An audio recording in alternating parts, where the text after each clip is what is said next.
kami. Engkau bertata di atas pujian kami, sehingga kami menikmati sukacita yang telah dikerjakan oleh kuasa Roh Kudus. Tuhan, kalau sebentar kami akan mendengarkan kebenaran firman-Mu, urapi kami semua yang ada. Kami ingin menikmati pribadi-Mu lewat kebenaran firman-Mu.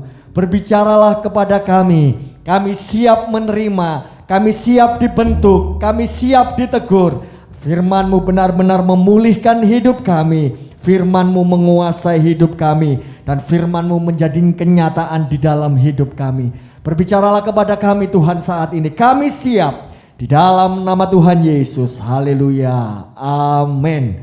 Puji Tuhan. Silakan duduk Bapak-bapak. Sekali lagi kita sorakan haleluya. Haleluya. Wah, luar biasa. Saya bertemu dengan para tentara-tentaranya Allah. Senang sekali ya Bapak Ibu, Bapak-bapak mendengarkan sorak haleluya. Sekali lagi, haleluya. Haleluya. Puji Tuhan.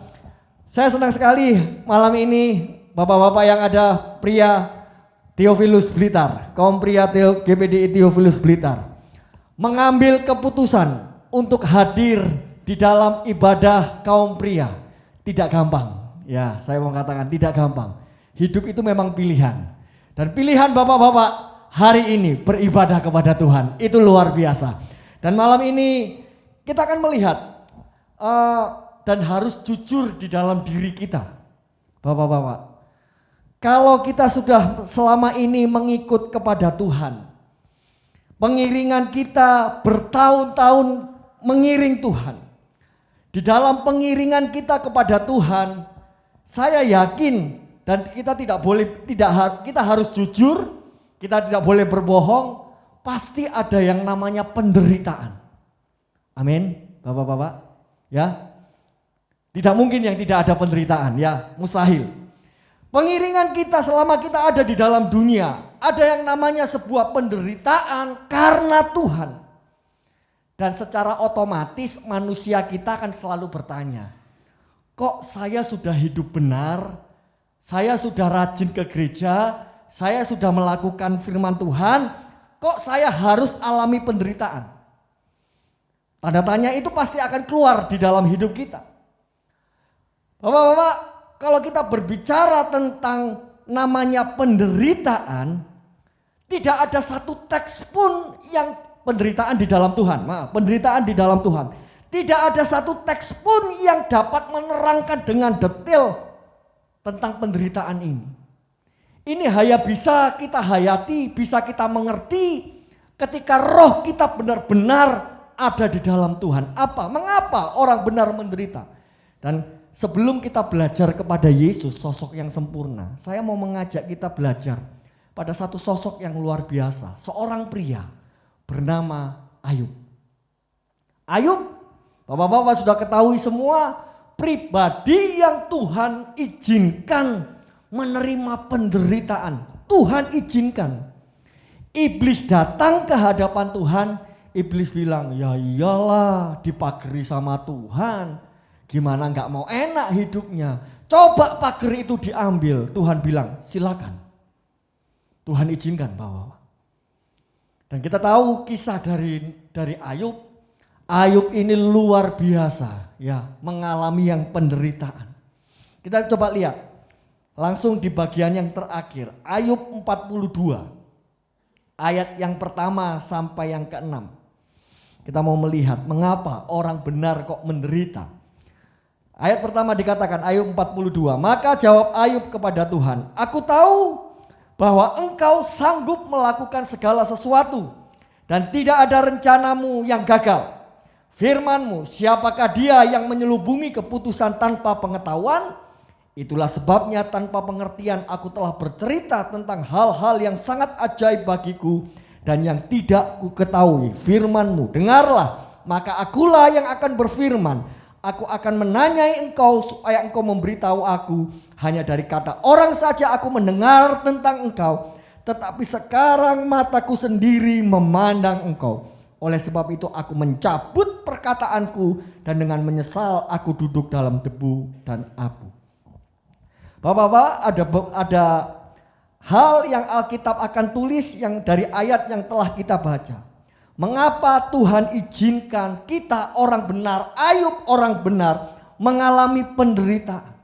Poin yang pertama, ayat yang kedua dikatakan demikian. Aku tahu bahwa engkau sanggup melakukan segala sesuatu dan tidak ada rencanamu yang gagal.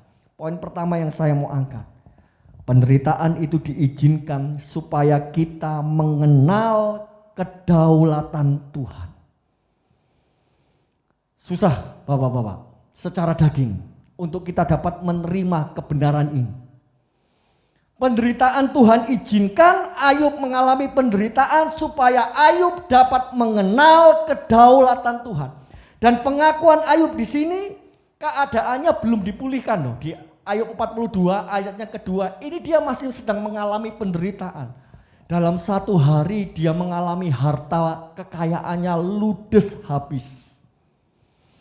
Lalu belum selesai dia mengalami duka, anak-anaknya habis. Berat, sangat berat. Mungkin di sini bisa berbagi pengalaman ya Pak Widi ya, kehilangan seorang anak ya Pak ya. Berat rasanya. Waduh, saya belum pernah, tapi saya pasti bisa merasakan. Ini semua anaknya dalam satu hari, dalam sebuah pesta, Tuhan ambil semua.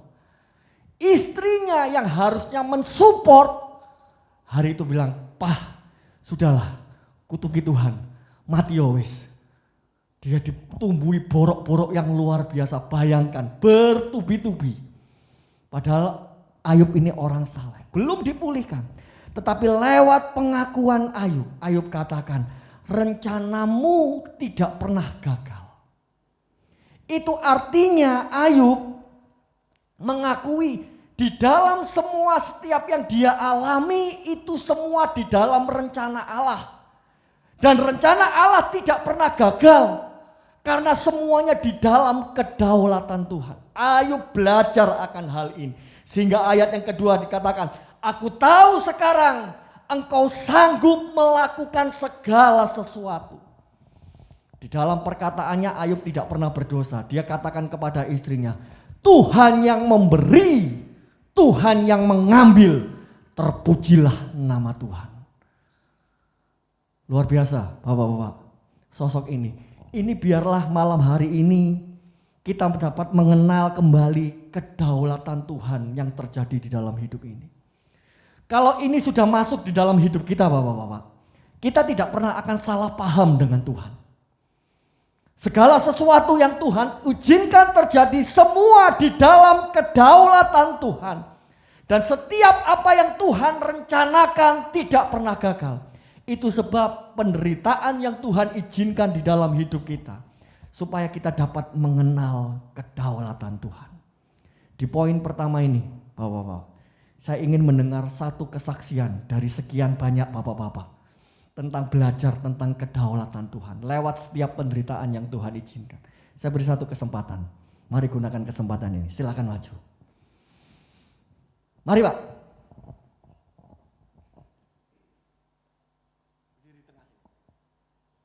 Selamat sore, puji Tuhan. Mungkin saudara-saudara belum mengerti saya, tapi puji Tuhan akan bawa kami Wiyoto yang pada saat ini kami berdiri bersaksi atas nama anak-anak kami, puji Tuhan. Biarpun kami punya anak 4. Waktu itu minggu kebaktian sekolah minggu selesai, dia tuh mandi di pemandian di Ngedok itu, pulangnya tertabrak sepeda motor. Waktu itu saya ke rumah sakit terus mampir ke gereja minta doa. Kami yakin dan percaya Tuhan pasti disembuhkan. Tapi waktu itu Tuhan berpihak lain. Anak saya dipanggil pada hari itu hari Minggu. Padahal anak kami rajin sekali ke gereja. Tapi kami tidak tahu, tapi kami yakin dan percaya Tuhan memerlukan anak kami. Dan pada waktu itu hari Minggu itu banyak kecelakaan. Anak saya itu saya tunggu sampai saya berani berdiri sama dokter mampu berapa persen. Kalau tidak mampu karena kami sudah tahu, kami sudah siap semuanya saya siapkan. karena perawat bilang harus segera dibawa ke Malang. Saya sudah siap, makanya saya berani menanyakan sama dokter, dok mampu berapa persen, kalau tidak mampu saya bawa ke Malang. Tapi Tuhan berkehendak lain, saya berpasrah, semuanya terserah pada Tuhan. Dan waktu itu Rebu Gembira masih ada, selesai anak saya, Rebu Gembira tidak ada anak-anak. Tapi saya sangat menyesal, kenapa sampai berhenti selesai anak saya meninggal. Kami mohon digerakkan lagi Rebu Gembira untuk anak-anaknya, puji Tuhan. Dan yang tahun lalu anak saya juga meninggal, berarti saya punya anak 4, dua-duanya dipanggil Tuhan. Tapi puji Tuhan kami masih bisa bertahan sampai saat ini dengan istri dan anak-anak kami untuk datang kepada Tuhan. Semuanya ini hanya karena kemurahan Tuhan, dan terima kasih kepada Bapak-Bapak yang telah mendoakan kami hingga sampai saat ini kami masih bisa hadir untuk kebaktian kaum pria. Dan kami puji Tuhan, di mana kaki kami menginjak di kota mana, kami tidak lupa, kami utamakan untuk datang kepada Tuhan. Walaupun di daerah Bani Kedar sekalipun saya berani untuk datang gereja.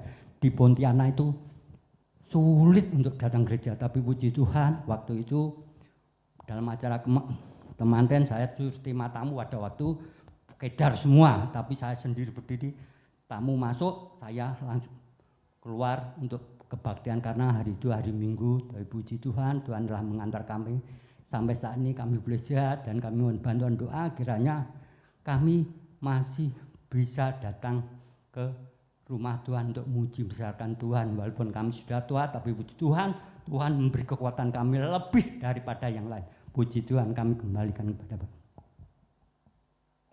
Berikan pujian bagi Tuhan Yesus Allah kita. Haleluya. Pak Wiyoto salah satu ya mengalami bagaimana rasanya kehilangan seorang anak.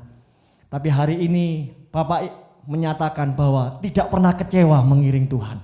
Karena semuanya itu di dalam kedaulatan Tuhan. Bapak-bapak, firman yang hidup adalah kesaksian hidup kita. Itu sebabnya firman yang saya bawa dipertegas oleh Pak Wiyoto ya. Kehilangan kedua anak. Tetapi hari ini tetap rajin mencari Tuhan. Tidak pernah kecewa kepada Tuhan. Mari bapak-bapak belajar. Apapun yang terjadi di dalam hidup kita, nyatakan bahwa semua itu di dalam rencana Tuhan. Dan di dalam kedaulatan Tuhan. Dan rencana Tuhan itu tidak pernah gagal. Amin. Yang kedua kita melihat di ayat yang ketiga sampai yang keempat. Mengapa Tuhan izinkan penderitaan di dalam hidup kita? Ayat yang ketiga, siapakah dia, firman-Mu, siapakah dia yang menyelubungi keputusan tanpa pengetahuan? Itu sebabnya tanpa pengertian aku telah bercerita tentang hal-hal yang sangat ajaib bagiku yang tidak ku ketahui. Firman-Mu dengarlah, maka akulah yang akan berfirman, aku yang akan menanyai engkau supaya engkau memberitahu aku. Yang saya mau ambil di sini ayat ketiga sampai keempat, supaya kita dapat mengakui hikmat Allah. Hikmat kita manusia sangat terbatas, bapak-bapak. Sangat terbatas. Tidak dapat menyelami, sehingga secara manusia, Pak Wiyoto, Pak Widi pasti akan bertanya-tanya, di mana engkau Tuhan? Apakah engkau benar-benar ada? Apakah engkau benar-benar peduli? Apakah engkau benar-benar mengasihi aku? Kok saya mengalami seperti demikian? Sampai kehilangan anak, sampai Tuhan izinkan sesuatu terjadi di dalam hidup kita. Jawabannya, Ayub belajar. Karena hikmat manusia itu sangat terbatas. Itu sebab Ayub mengambil kesimpulan, dia harus akui semua hikmat Allah tidak dapat terselami. Jadi apa yang dipikirkan oleh Ayub itu berbeda sekali dalam rencana Tuhan. Rancangan manusia dengan rancangan Tuhan itu beda.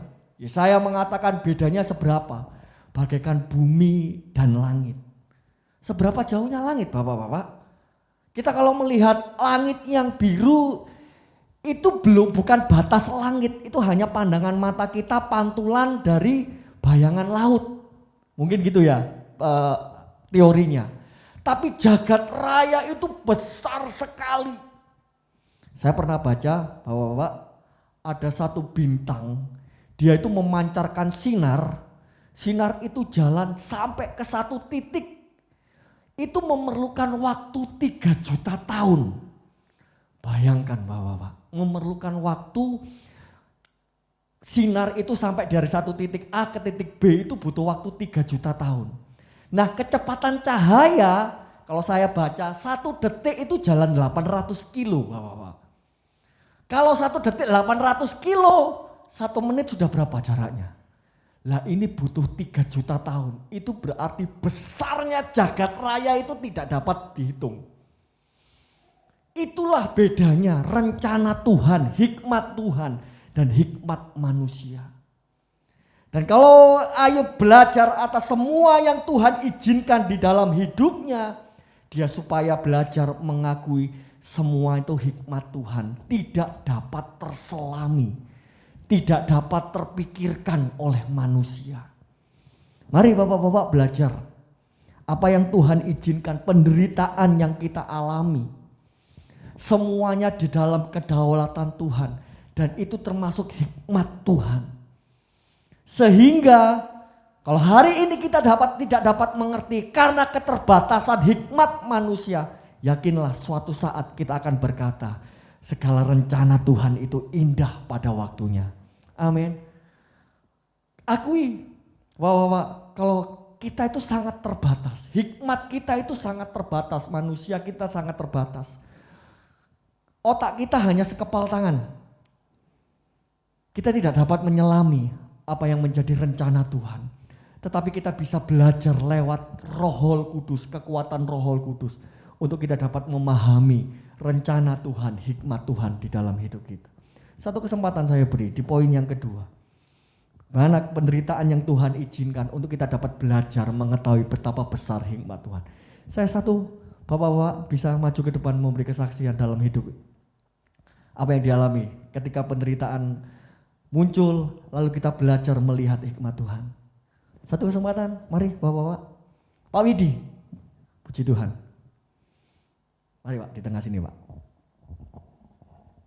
Selamat sore, terima kasih atas yang diberikan waktu untuk saya. Kalau sore hari ini, tadi Pak Wiyoto juga bercerita, dia 2, tapi saya 1 ya.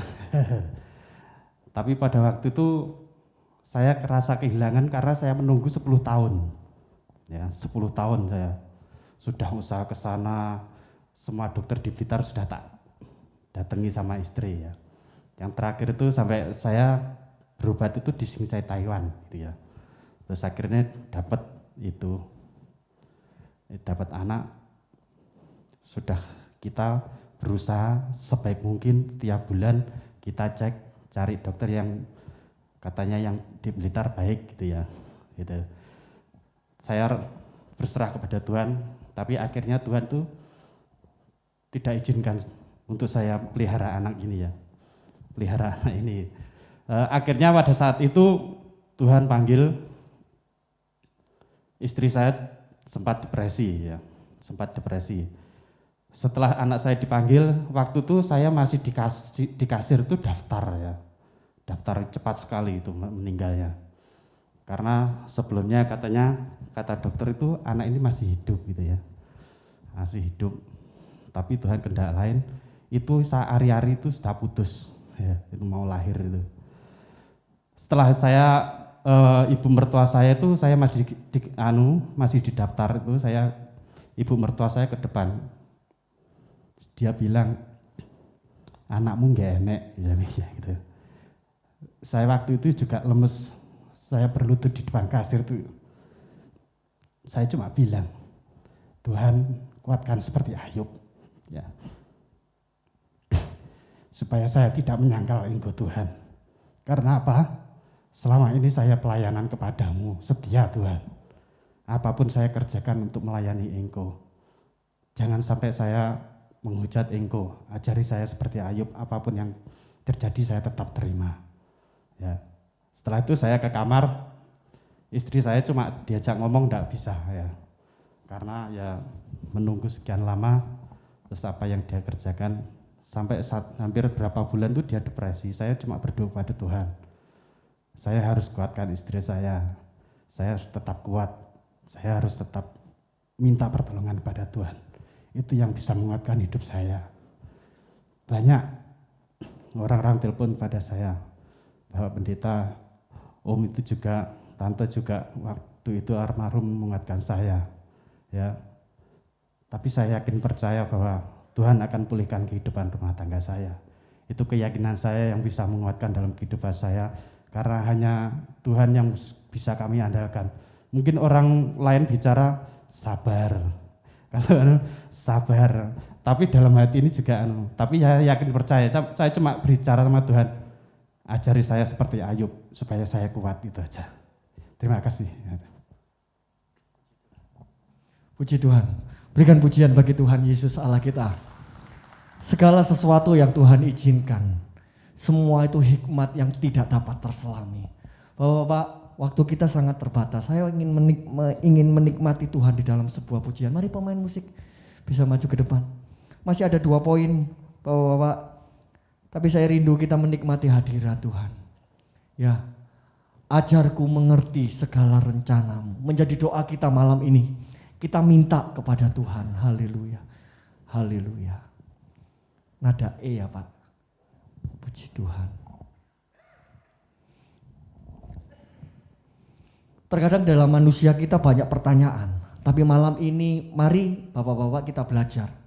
Setiap sesuatu yang Tuhan izinkan terjadi, itu akan membawa kita untuk kita semakin mengenal, semakin mendekat akan Tuhan.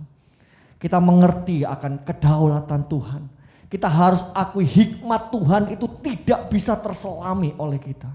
Dan kita harus akui apa yang Tuhan izinkan itu baik adanya. Haleluya.